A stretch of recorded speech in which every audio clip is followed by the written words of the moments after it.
ഈ മുഖ്യമന്ത്രിയുടെ സന്ദർശനം പൂർത്തിയായിരിക്കുന്നു. അതായത് മുഖ്യമന്ത്രി ആ സംഭവ സ്ഥലത്ത് പോയി തിരിച്ചു മടങ്ങുകയാണ്. പാലത്തിലൂടെ നടന്നു വരുന്നു. നമുക്ക് ആ ദൃശ്യങ്ങൾ കാണാൻ മുഖ്യമന്ത്രി, റവന്യൂ മന്ത്രി, കൃഷി മന്ത്രി എന്നിവർ ഉണ്ട്. ഇത് കൂടാതെ IC ബാലകൃഷ്ണൻ MLA, ഇത് കൂടാതെ ഉന്നത ഉദ്യോഗസ്ഥരും അടക്കമുള്ള ആളുകൾ ഉണ്ട്.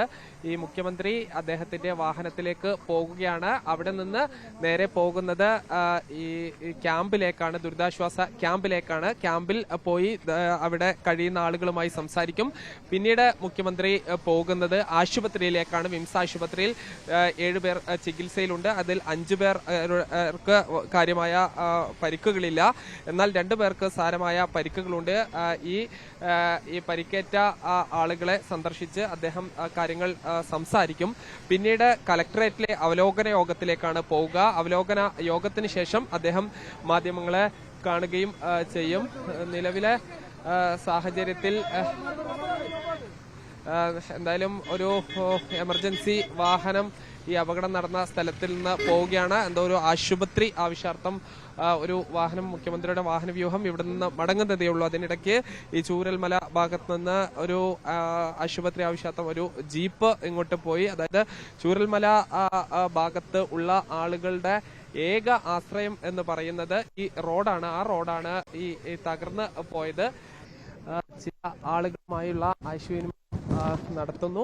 അദ്ദേഹത്തിന്റെ വാഹനം എത്തിയിട്ടുണ്ട്. അദ്ദേഹം വാഹനത്തിലേക്ക് കയറുകയാണ്. അതിന് ശേഷം നേരെ പോകുന്നത് ഈ ദുരിതാശ്വാസ ക്യാമ്പിലേക്കാണ്. ദുരിതാശ്വാസ ക്യാമ്പിൽ ആളുകളുമായി സംസാരിക്കും. അവിടെ നിന്ന് ഈ പരിക്കേറ്റ് ചികിത്സയിൽ കഴിയുന്ന ആളുകളെ കഴിയുന്ന ആശുപത്രിയിലേക്ക് അദ്ദേഹം പോകും.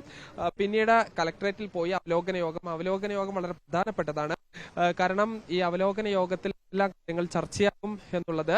അതിൽ മുഖ്യമന്ത്രി ഇപ്പോഴാണ് ഇന്നലെ അപകടം നടന്നതിന് ശേഷം ഈ സംഭവ സ്ഥലം സന്ദർശിക്കുന്നത്. അത് ഈ നിർമ്മാണ പ്രവർത്തനങ്ങൾക്ക് ഇനി എന്തെങ്കിലും മാനദണ്ഡം കൊണ്ടുവരുമോ, അതോ ഈ മലയുടെയും പാറയുടെയും മണ്ണിന്റെയും എല്ലാം തന്നെ ഒരു ബലം എത്രത്തോളം ഉണ്ടെന്ന ശാസ്ത്രീയ പരിശോധനയ്ക്ക് ശേഷം മാത്രം നിർമ്മാണം തുടങ്ങിയാൽ മതി എന്നൊരു തീരുമാനത്തിലേക്ക് സംസ്ഥാനത്ത് പോകുമോ തുടങ്ങി നിരവധി കാര്യങ്ങളുണ്ട്.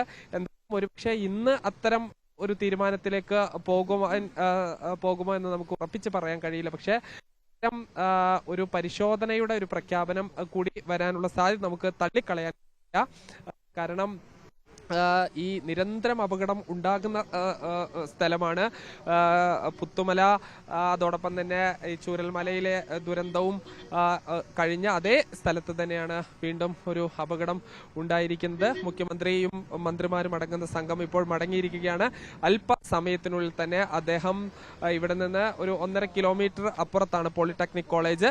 അവിടെ അദ്ദേഹം പോയി ഈ ദുരിതത്തിൽ കഴിയുന്ന ആളുകളുമായി സംസാരിക്കും.